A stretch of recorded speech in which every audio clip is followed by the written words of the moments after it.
एक तहसील है, तो मैं किसने चौराहे पर रुका, मैंने पूछा भाई साहब तहसील इधर ही है? तो एक आदमी खड़ा था, बोले और का?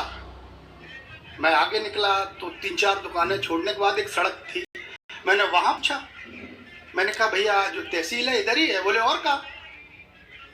तो मैं आगे पहुंचा तो एक और सड़क थी, मैंने वहां एक सज्जन से पूछा, ये जो तहसील है इधर ही है? बोले या श्योर। मैं चक्कर में पड़ गया। मैंने कहा लेकिन भाई साहब एक बात बताओ, अभी जो आपसे पहले 2 मिले थे वो और का बोल रहे थे जब मैंने पूछा? तो बोले अरे वो भाई साहब वो बिना पढ़े लिखे कुबट्टे टाइप के लोग होंगे। तो मैंने कहा आप पढ़े लिखे हैं? बोले और का?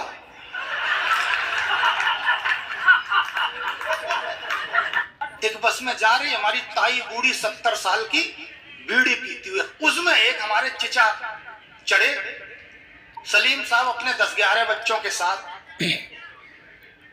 बैठ गए, जाके कोट वोट लगाए, शेरवानी बढ़िया, और हमारी दादी उधर सुट्टा लगाए बीड़ी का। सलीम साहब के मुंह पे धुआं चला गया। सलीम साहब गुस्सा, लाहौल मिला कुबत, बस में बीड़ी पी रही है, दिख नहीं रहा है, उस पर लिखा है धूम्रपान करना मना है। दादी ने एक सुट्टा और मारा, बोले देख रहे ज्यादा बातें तो करे ना, और लिखने से क्या होता है, लिखता तो ये भी है बच्चे 2 ही अच्छे।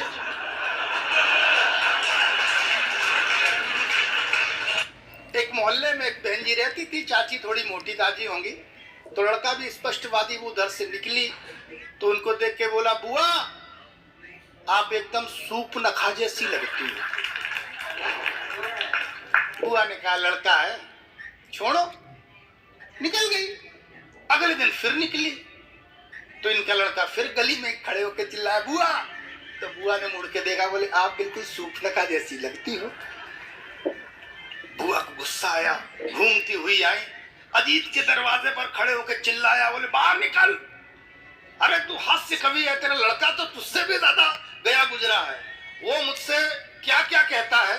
तो अजीत भाई ने लड़के को कोने में ले जाके कूट दिया। टेंशन खत्म। अगले दिन बुआ फिर निकली तो इनका लड़का ऐसे सर झुका के बैठा। बुआ निकली, लड़का बोला बुआ। बुआ ने मुड़ के देखा, हाँ क्या है? बोला कुछ नहीं, वही वाली बात है। एक मोहल्ले, मैंने अभी तक आपको चाचा जी नहीं बोला है, मैंने आपको आदरणीय सतपाल जी भाई साहब बोला है। चाचा जी मैंने जानबूझ के नहीं बोला है कि भविष्य में कभी गलती हो जाए तो आप ये कहते फिरोगे कि ये भतीजा भी बेकार निकल गया।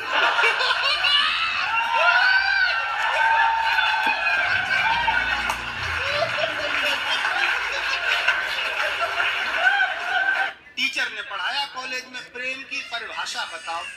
वो लड़की वहीं बैठी थी तो हम हिम्मत करके खड़े हुए, बोले सर मैं बताऊं? तो बोले बताओ मनोज बाबू। प्रेम जो है ना, पानी और सीमेंट की तरह है। प्रेम में अगर सीमेंट हो, बालू हो और उसमें प्रेम का पानी डाल दिया जाए तो एकदम पक्की इमारत बन जाती है।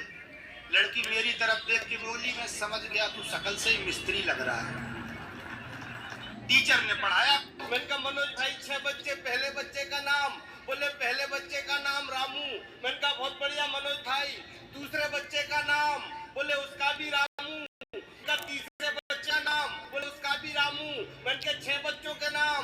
बोले सबके रामू। मैंने कहा भाई साहब दिक्कत हो जाती होगी, परेशानी हो जाती होगी, एक बच्चे को आवाज दे दोगे 6 के 6 आ जाते होंगे। बोले लक्ष्मण नेपाली फालतू बात मत कर, इनके सरनेम अलग अलग है। एक लड़का कामिल सा गरीब सा था, 2 पैसे वाले लड़कों ने उसका मजाक उड़ाया, बोले मेरे पापा लखपति, मेरे पापा लखपति। लड़का निकल गया। दूसरा चिल्लाया मेरे पापा करोड़पति, मेरे पापा करोड़पति। अब जो गरीब बच्चा था वो चुप रहकर बैठ गया। 3-4 दिन यही क्रम चला। चौथे दिन लड़का गया, जैसे ही क्लास में घुसा उधर से आवाज आई मेरे पापा लखपति, मेरे पापा लखपति। दूसरा चिल्लाया मेरे पापा करोड़पति, मेरे पापा करोड़पति। गरीब वाला बच्चा खड़ा हुआ, बोला तेरे पापा लखपति, तेरे पापा करोड़पति, मेरे पापा अम्मा के पति। एक लड़का गांव के प्रधान है, ये दरोगा जी से, जो थाने में नए दरोगा जी आते हैं तो प्रधान की दरोगा की थोड़ी ऐसे रहती है क्योंकि रोज थाने में काम पड़ता है।